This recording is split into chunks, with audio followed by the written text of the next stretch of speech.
था हर राह में, आस था हर चाह में, आस था हर भाव में, आस था सद्भाव में। आस था, आस था।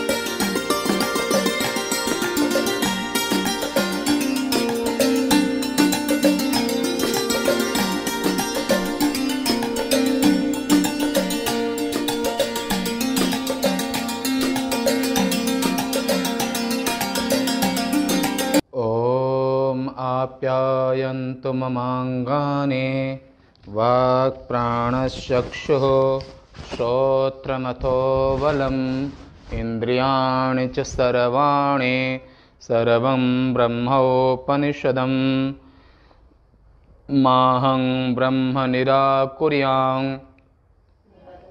मा ब्रह्म निराकरोत् अनिराकरणमस्तु अनिराकरणं मे अस्तु तदात्मनि निरते य उपनिषत्सु धर्मास्ते मयि सन्तो ते मयि सन्तो। ओम शांति शांति शांति। प्रस्थानत्रयी मीमांसा के अंतर्गत क्रमशः सायंकाल के सत्र में उपनिषद प्रस्थान में केनोपनिषद के तृतीय मंत्र में आज कल भी सुना और आधा भाष्य बचा हुआ है। वो आज आत्मा का अज्ञेयत्व और अनिर्वचनीयत्व, ये विषय कल का भी था, आज का भी। न तत्र चक्षुर्गच्छति न वाग् गच्छति नो मनो न विद्मो न विजानीमो यथैतद् अनुशिष्यात् अन्यदेव तद् विदितात् अथो अविदितात् अधि इति शुष्युम पूर्वेशांगे नस्तद्या चक्षिरे। इस मूल श्रुति मूल मंत्र का भाष्य आपने कल सुना था, जो शेष बचा हुआ है। तो कल में जो सुना था वो विदित और अविदित। तो विदित माने स्थूल माने पंचीकृत पंच महाभूतों की सृष्टि, अविदित जो आंख से दिखाई नहीं देता है, अपंचीकृत पंच महाभूतों की सृष्टि, ये विषय कल सुना था। और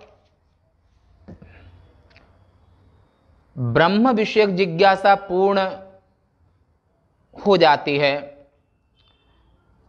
और अपने आत्मा से भिन्न किसी वस्तु का विदित और अविदित दोनों से भिन्न होना संभव नहीं, अतः आत्मा ही ब्रह्म है, यह इस वाक्य का अर्थ है।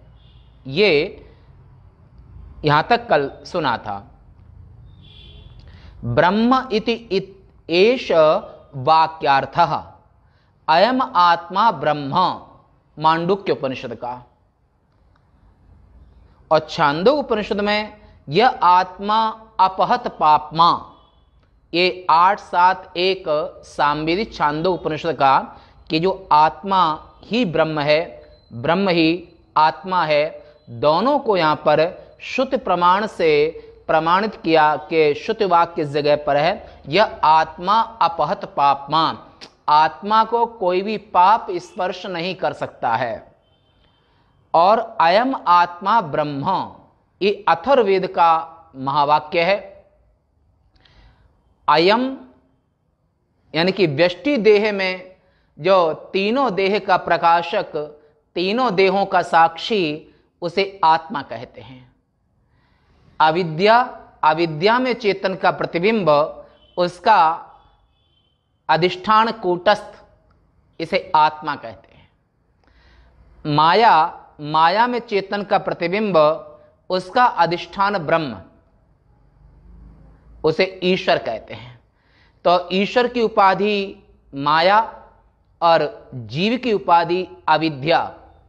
अविद्या और माया दोनों को अगर हटा दो तो माया विद्ये विहायैव उपाधि पर जीवयोः अखंडं सच्चिदानंदं परब्रह्मैव लक्ष्यते।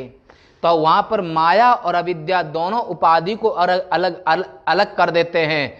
तो वहां पर ये महावाक्य की सिद्धि होती है कि अयम आत्मा ब्रह्म। उत्तरामनाय यानी कि ज्योतिर्मठ का ये महावाक्य भी है। श्रृंगेरी जो मठ है दक्षिणामनाय, उसका महावाक्य अहम ब्रह्मास्मि।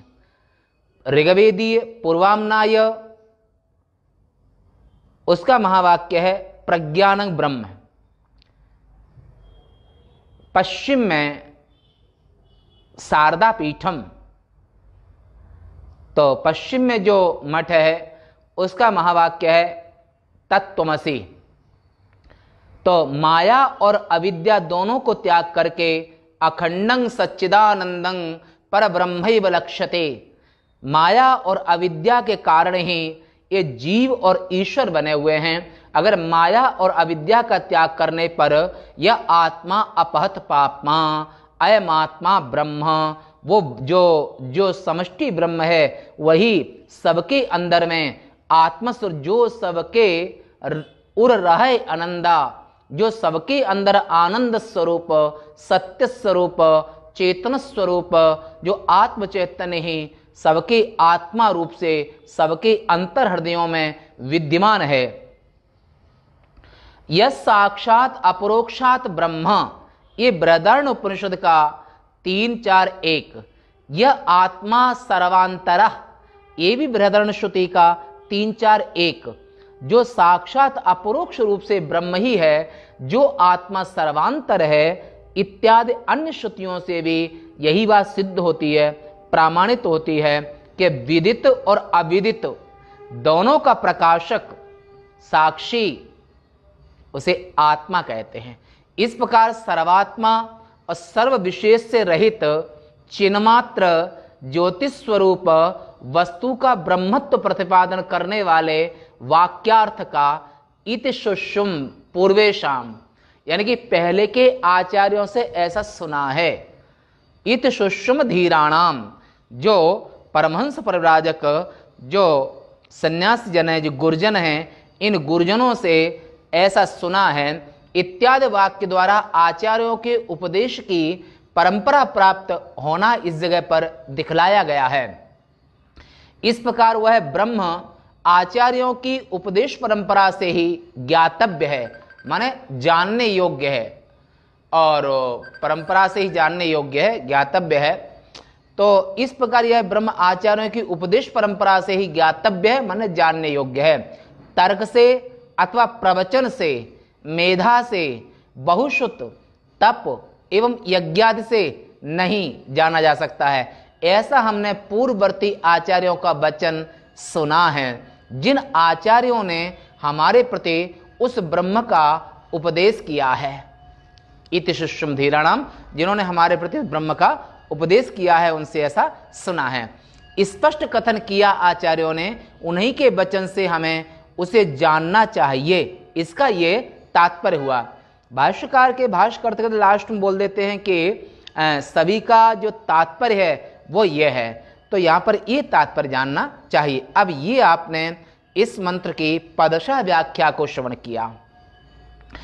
अब चूंकि केनो उपनिषद एक ही उपनिषद है, जिस उपनिषद पर आचार्य शंकर ने 2 व्याख्याएं लिखी हैं, एक पदभाष्य और दूसरा वाक्य भाष्य। तो ये पदभाष्य को सुना, अब वाक्य भाष्य को यहाँ पर बहुत महत्वपूर्ण है और लेना चाहिए, क्योंकि ये उपनिषद ही अपने आप में तलवकर शाखा जो सामवेद की है अति महत्वपूर्ण है। वाक्य भाष्य में कहते हैं कि यद्यपि आचार्य ने आरंभ से, यद्यपि आचार्य ने तत्व का निरूपण कर दिया, तो भी न समझने के कारण शिष्य के पुनः प्रश्न करने में वहां नेत्रेंद्रिय नहीं जाती है, इत्यादि कारण, अर्थात श्रोत्रस्य श्रोत्रम इत्यादि श्रुति से आत्म तत्व का निरूपण कर दिया जाने पर भी आत्म तत्व अत्यंत ही सूक्ष्म होने के कारण समझ में न आने से शिष्य को जो पुनः पूछने की इच्छा हुई, उसका कारण न तत्र चक्षुर गच्छति, यानी आत्मा को स्पर्श कर, आत्मा को चक्षु माने आंख देख नहीं सकती है, कान सुन नहीं सकते हैं, और इसलिए उस जो सर्वांतर जो आत्मा, उसको तो केवल अनुभव गम्य, अनुभव से ही जाना जा सकता है। श्रोत्रादि के आत्मस्वरूप उस आत्म तत्व के विषय में चक्षु आदि इंद्रियां ज्ञान उत्पन्न नहीं कर सकती हैं, क्योंकि यहाँ बाक, चक्षु सभी इंद्रियों का उपलक्षण करने के लिए इस पर संदेह ये होता है कि तो फिर सुखादि के समान उसका अंतःकरण से ग्रहण हो सकता है। ठीक है, इंद्रियां उसको नहीं देख सकती हैं, नहीं जान सकती हैं, पर अंतःकरण से तो ग्रहण हो ही सकता है। तो बोला कि हो सकता, तो मन भी उस तक नहीं पहुंचता है। तो श्रुति ने ये भी साफ कर दिया है कि मन भी वहां तक पहुंच नहीं सकता है, क्योंकि वो मन का भी प्रकाशक है। तो मनसो मनोयत, मन भी उस तक नहीं पहुंचता है, वह सुखादि के समान मन का भी विषय नहीं है, क्योंकि वह इंद्रियों का अविषय है, इंद्रियों का भी अविषय है और मन का भी अविषय है। यह ब्रह्म मन आदि इंद्रिय समूह का जिस प्रकार अनुशासन करता है, अर्थात जिस प्रकार उनकी प्रवृत्ति का कारण होता है, इंद्रियों का अविषय, इंद्रियां अविषय का अर्थ है न देख पाना।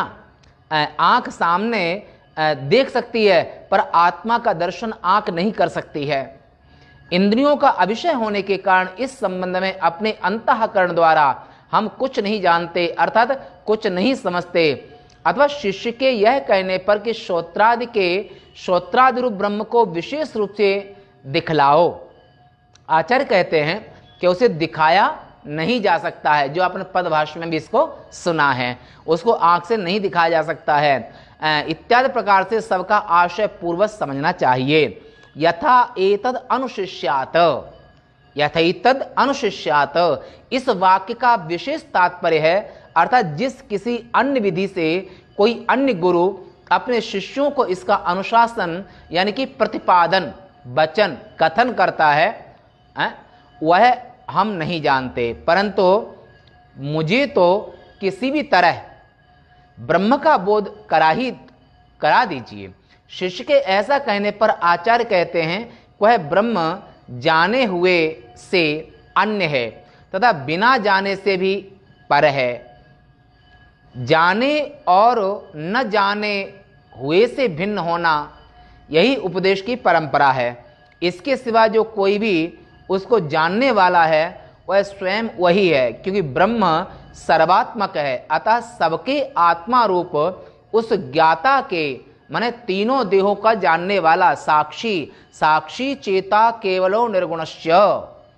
गहरी नींद में भी, जब गहरी अज्ञान ही कारण देह है, तो गहरी नींद में भी अहम सुखं स्वापेन किंचित अवेदिशम, श्रुति में ऐसा कहा है 33 में कि वहां पर अहम सुखं स्वापेन किंचित अवेदिशम, हम सुख से सोए कुछ भी न जान पाए।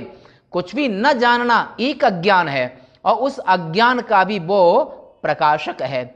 ऐसे प्रकाशक रूप आत्मा को इंद्रियां नहीं देख सकती हैं, नहीं सुन सकती हैं। सबके आत्मा रूप उस ज्ञाता के सिवा अन्य ज्ञाता का अभाव होने के कारण वह जितना कुछ जाना जाता है उससे भिन्न है। जैसा कि मंत्र वर्ण भी कहता है, वह संपूर्ण ज्ञेय को जानता है तथा उसका ज्ञाता और कोई नहीं है। तथा वाजस्नेह श्रुति में भी ऐसा ही कहा गया है। कैसे? स वेत्ति वेद्यम न च तस्यास्ति वेत्ता, ये मंत्र भाग का है श्वेतशत्र उपनिषद का। स वेत्ति वेद्यम, वो सब वेद्य पद जानने, सभी पदार्थ को वो जानता है, देखता है, पर उसे कोई भी नहीं जान सकता है, न देख सकता है। न तस्यास्ति वेत्ता, माने आत्मा को जानने वाला दूसरी कोई आत्मा है नहीं। इसको के गोस्वामी जी ने महाकाव्य में, रामायण में, बालकांड में कहा है कि जब मनु और शत्रुपा के सामने प्राकट्य हुआ ईश्वर का, ब्रह्म का, तो उनने कहा पुत्र रूप में चाहा आपके समान पुत्र।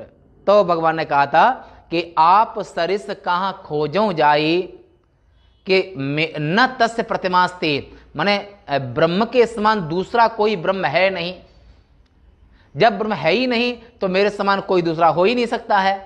तो इसलिए आप सरिस कहाँ खोजों जाई, नृप तब तनय होव में आई। ऐसा मनु और शत्रुपा को नैमिषारण्य में भगवान जगन नियंता ब्रह्म सच्चिदानंद ने ही कि नेत नेत जिसको वेद कहते हैं, ऐसे ब्रह्म ने प्रकट होकर के और उनको वरदान दिया था कि मैं ही तुम्हारे यहाँ पर अवतार लूंगा। कैसे? अंसन सहित लेव अवतारा। तो वहां पर क्योंकि दूसरा ब्रह्म वो सबको जानता है पर उसे कोई नहीं जानता है। विज्ञातारम अरे केन विजानीयात, ये बृहदारण्योपनिषद का 2:4-14 और पहला श्वेतशत्र उपनिषद का 3:19। सवेत्ति वेद्यम न च तस्यास्ति वेत्ता, वो आत्मा तीनों देहों को, तीनों कालों को, तीनों अवस्थाओं को, सबको जानने वाला है पर उसे कोई नहीं जान सकता है। और विज्ञाता, अरे जो सबका जानने वाला है और उसको तुम किससे जानोगे कि दूसरा कोई सत्ता है ही नहीं। एक परमात्मा को छोड़कर दूसरी किसी कोई सत्ता, दूसरा कोई ब्रह्म है ही नहीं। एक ही, एक मेवा द्वितीयम, वो एक और अद्वितीय है, उसके समान दूसरा कोई भी नहीं है। इसलिए उसको जानने के लिए तुम किसको लाओगे, उसको किसी से नहीं जान सकते। इसलिए कहा है कि अनुभव गम्य, उसको आप अपने आप में स्वयं भी सेल्फ रियलाइजेशन, आप स्वयं ही एहसास कर सकते हैं, किसी के द्वारा नहीं, अपने द्वारा। इसके सिवाय व्यक्त को ही विदित कहा है। जो सामने स्थूल सृष्टि है उसे विदित कहा, और उससे भिन्न यानी कि अव्यक्त, जो अपंचीकृत पंच महाभूतों की सृष्टि माने सूक्ष्म देह है, वो अविदित है।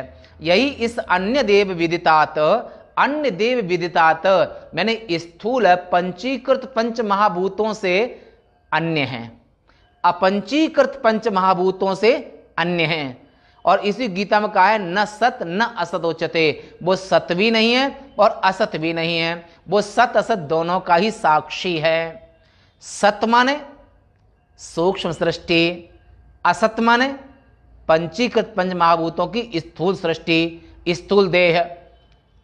तो ये दोनों का ही साक्षी है, दोनों का ही प्रकाशक है, और दूसरे का विषय होने के कारण अल्प और सविरोध होता है। यानी कि इस अन्य देव विदितात का तात्पर्य है जो विदित अर्थात व्यक्त होता है, वह दूसरे का विषय होने के कारण अल्प और सविरोध होता है। ऐसा होने से अनित्य होता है, अतः अनेक होने के कारण अशुद्ध भी होता है। इसलिए सिद्ध हुआ कि ब्रह्म उससे भिन्न प्रकार का है। तो फिर ब्रह्म अज्ञात हुआ, ऐसा पूर्व पक्ष ने कहा। अगर आप ऐसे कहते तो अज्ञात हुआ, बोला ना अज्ञात नहीं हुआ, नहीं, क्योंकि उसे विज्ञान माने ज्ञात होने की अपेक्षा नहीं। जो वस्तु अज्ञात होती है उसके विज्ञान की अपेक्षा हुआ करती है। अज्ञात वस्तु को जानने के लिए ही संपूर्ण लोकों की प्रवृत्ति है, किंतु प्रवृत्ति है ब्रह्म को अपने विज्ञान की अपेक्षा नहीं, क्योंकि वह विज्ञान स्वरूप है। विज्ञातारम अरे केन विजानीयात, जो सबका जानने वाला है, जो विज्ञान स्वरूप है, उसे आप किससे किससे जानोगे, क्योंकि वह विज्ञान स्वरूप ही है। जिसका जो स्वरूप होता है वह उसी की और दूसरे से अपेक्षा नहीं रखता है। वह अपने से तो अपेक्षा हुआ ही नहीं है, क्योंकि वह अपना आप तो सिद्ध माने प्राप्त होने के कारण अपेक्षा से रहित है। जय सृष्टि उपाये त्रिविधि बनाए, संग सहाय न दूजा।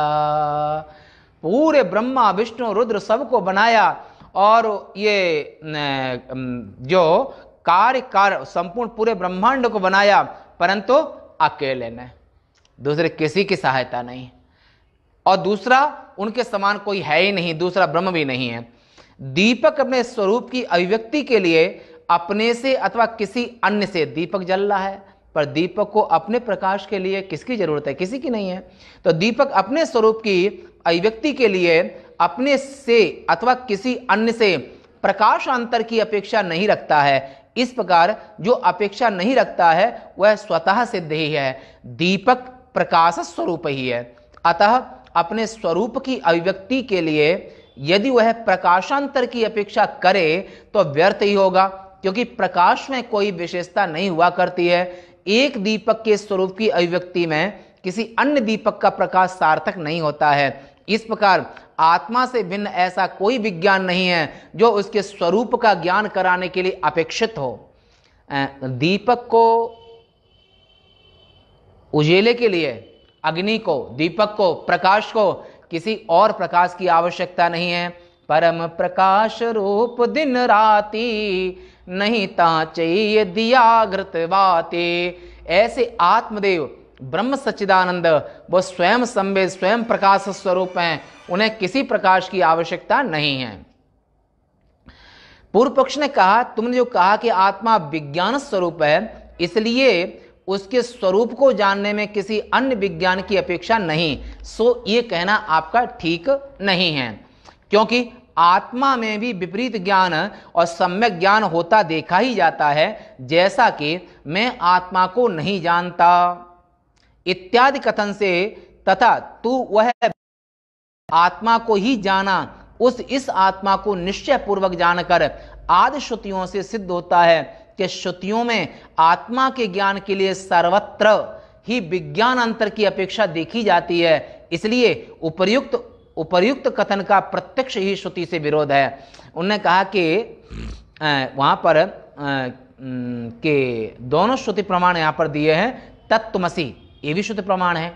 आत्मानं आवेत, आत्मानं एव आवेत, ये बृहदारण्य श्रुति है, वो छांदोग्य श्रुति है। और एतं वै तम आत्मानं विदित्वा, ये तीनों ही आत्मा का कथन कर रही हैं, आत्मा की सत्ता को स्थापित कर रही हैं।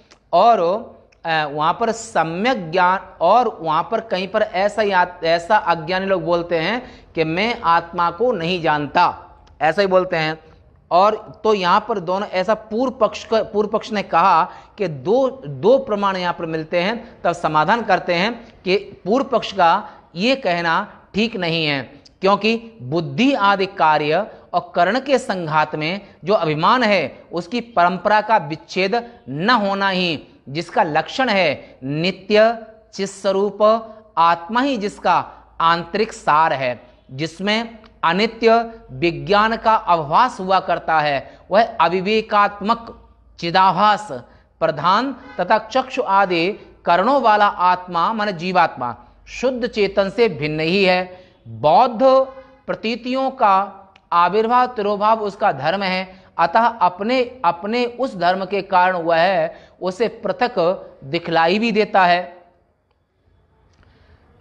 उपाधि के कारण ऐसा लगता है, उपाधि के कारण कि अंतःकरण भी उपाधि है, अविद्या भी उपाधि है, तो उपाधि होने के कारण ऐसा लगता है कि वहां पर लोग, अज्ञानी लोग देह को मैं मान लेते हैं और आत्मा को भूल ही जाते हैं। तो वहां पर उपाधि कारण है, यानी कि जो उपाधि कभी ज्यादा अंतःकरण में मल विक्षेप होता है, तो वहां पर वो आत्मा को तो उनका अज्ञानियों का आत्मा तिरोभाव हो जाता है।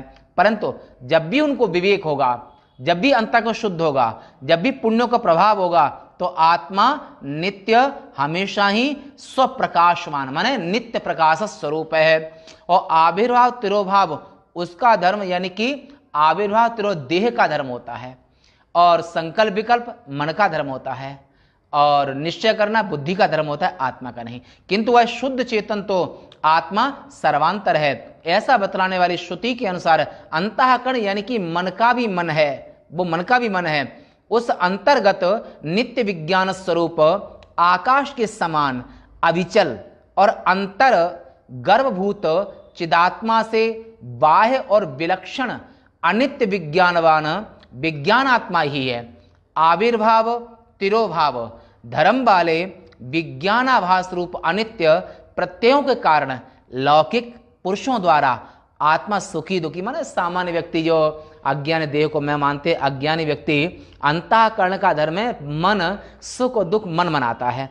जब वो मन से ऊपर आत्मा का दर्शन कर ही नहीं सकता है अज्ञानी, तो उसको तो मन को ही, माने अंतःकरण को मैं मान लेता है। तो मैं सुखी हूँ, मैं दुखी हूँ, मैं रोगी हूँ, मैं निरोगी हूँ, मैं कुरूप हूँ, मैं स्वरूप हूँ, मैं ब्राह्मण हूँ, मैं क्षत्रिय हूँ, मैं वैश्य हूँ, मैं शूद्र हूँ, मैं ब्रह्मचारी हूँ, मैं गृहस्थ हूँ, मैं वानप्रस्थ हूँ। ऐसे तमाम देह और अंतःकरण के धर्म को जब अज्ञान के कारण अपने मानता है, परंतु ये जो अंतःकरण और स्थूल दोनों ही माया का कार्य है, इसलिए माया का कार्य और माया दोनों ही सत्य नहीं है। उसका प्रकाशक जो आत्मा है वही सत्य है। ऐसा तो ज्वालाओं के कारण अग्नि,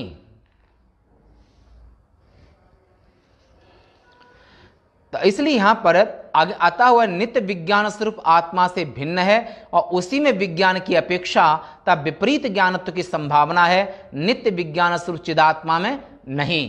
तो इसलिए जो अज्ञान के कारण लोग नाना तरह की भ्रांतियां पालते हैं, नाना तरह के अपने आप में आत्मानंग नाना प्रकार के भाव पैदा करते हैं, परंतु आत्मा में माया से जन्य जैसे सुखी दुखी आदि होना ये अंतःकरण के धर्म है, मन के धर्म है, आत्मा के धर्म नहीं है। तो साक्षी स्वयं प्रकाश, आत्मा तो नित्य प्रकाश स्वरूप है, बोध स्वरूप है, और उसमें तो कभी अबोध माने अज्ञान हो ही नहीं सकता है, वो नित्य बोध स्वरूप है। तो ये आपने यहाँ तक सुना और टाइम भी हो गया है। अब कल आप 5वें मंत्र में श्रवण करेंगे, और 5वां चौथा मंत्र, चौथा है, चौथे मंत्र में ये। और यहाँ पर इसलिए आत्मा अनिर्वचनीयत्व, नित्यत्व और शरीर के धर्म, शरीर के अलग धर्म है, और आत्मा तो स्वयं सत्य स्वरूप है, चेतना स्वरूप है, आनंद स्वरूप है, और शरीर असत जड़ और दुख रूप है। तो इसलिए अहम साक्षी अपने आप, भगवान ने गीता में कहा है कि अर्जुन ने पूछा हम कैसे चिंतन कर, तो भगवान ने कहा है कि अहम आत्मा गुडाकेश, गुड़ा को निद्रा, हे निद्रा को जीतने वाले अर्जुन, मैं आत्मा हूँ, देह नहीं हूँ। ये चिंतन सबसे बड़ा चिंतन है, सबसे बड़ा भाव है। तो इसलिए यहाँ से सिद्ध होता है, सार ये है कि आत्मा तीनों देहों का प्रकाशक है, तीनों देहों से अलग है, तीनों अवस्थाओं का प्रकाशक है और तीनों कालों का प्रकाशक है, और उस आत्मा में कभी कोई परिवर्तन नहीं होता है। वो ना स्थूल सृष्टि है ना सूक्ष्म सृष्टि है, वो स्थूल और सूक्ष्म दोनों सृष्टि का प्रकाशक है, नित्य है और सदा एक रस रहने वाला है, और आनंद स्वरूप है, चेतन स्वरूप है, सत्य स्वरूप है। इन भाव को याद करते हुए आज तीसरे मंत्र का यहाँ तक, यहीं तक से स्वर तक कल। और लाइव में आए हुए सभी के लिए ओम नमो नारायणाय। पूर्णमदः पूर्णमिदं पूर्णात् पूर्णमुदच्यते पूर्णस्य पूर्णमादाय पूर्णमेवावशिष्यते। ओम शांति शांति शांति। शंकरं शंकराचार्यं केशवं बादरायणं सूत्रभाष्यं वन्दे भगवन्तौ पुनः पुनः। ईश्वरो गुरुरात्मेति मूर्तिभेद विभागिने व्योमवद्व्याप्तदेहाय दक्षिणामूर्तये नमः। ओम शांति शांति शांति। नमः पार्वती।